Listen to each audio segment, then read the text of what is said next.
नमस्कार, आप देख रहे हैं मोक्ष चैनल, जहां पर मैं प्रिया पांडे आप सभी का एक बार फिर से स्वागत करती हूं। और अब बात करते हैं धर्म कर्म की विशेष, जहां पर हम आज आपको खास बात ये बताएंगे कि आखिरकार व्रत करने से, उपवास रखने से हमको मिलता क्या है। आपने अक्सर सुना होगा कि व्रत, पूजा पाठ, उपवास किया जाता है, मगर क्या आप जानते हैं कि व्रत और उपवास दोनों के बीच का सबसे बड़ा अंतर क्या है और ऐसा करने से होता क्या है। जीवन में व्रत करना या उपवास करना हमें क्या सिखाता है। अमूमन बहुत ही कम लोग होंगे जो इस बात को जानते होंगे। तो चलिए, इस खास वीडियो में मैं आपको आज बताऊंगी कि व्रत और उपवास में क्या अंतर होता है और ये हमें क्या सिखाते हैं। दोस्तों, हिंदू धर्म में व्रत और उपवास का सबसे ज्यादा महत्व है। कहते हैं कि इसके द्वारा व्यक्ति ईश्वर का आशीर्वाद प्राप्त कर सकता है।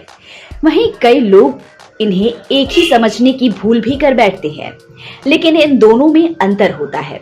क्या आपको पता है व्रत और उपवास के बीच का अंतर? अगर नहीं तो हम आज आपको इस खास वीडियो में बता रहे हैं, इसलिए वीडियो को बिना स्किप के आखिर तक जरूर देखिए।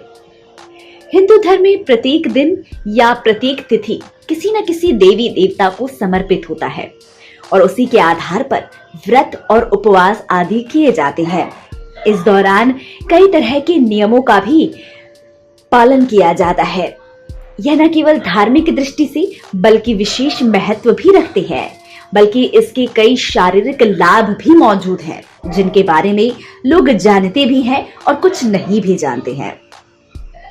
दोस्तों, हम बात करें व्रत के महत्व की, तो व्रत का अर्थ होता है किसी चीज का संकल्प लेकर व्रत का पालन करना।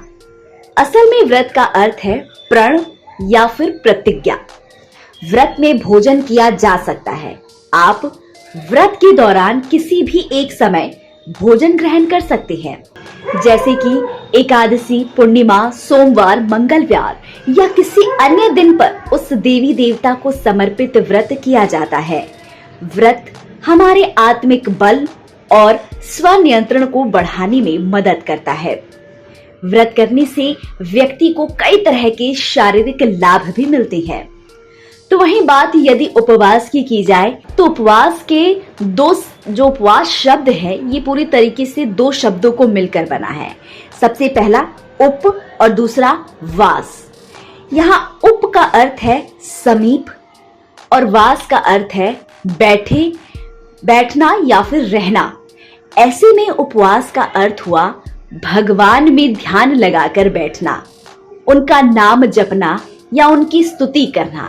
अर्थात इस प्रक्रिया में साधक ईश्वर के समीप पहुंचने की कोशिश करता है, उसे उपवास कहते हैं।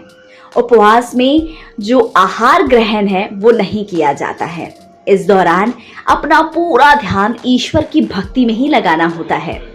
उपवास द्वारा इंद्रियों को वश में रखने की शक्ति मिलती है।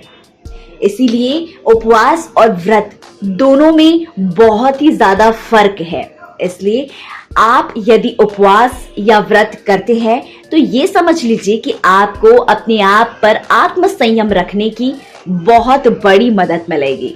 आशा करती हूँ कि हमारे आज के इस खास वीडियो में और धर्म कर्म की बातों में आपको ये महत्वपूर्ण जानकारी मिली होगी। यदि आपको हमारे द्वारा दी गई ये उपवास और व्रत के बीच के अंतर की जो जानकारी है यदि पसंद आई हो तो इसे लाइक, कमेंट, शेयर जरूर करें।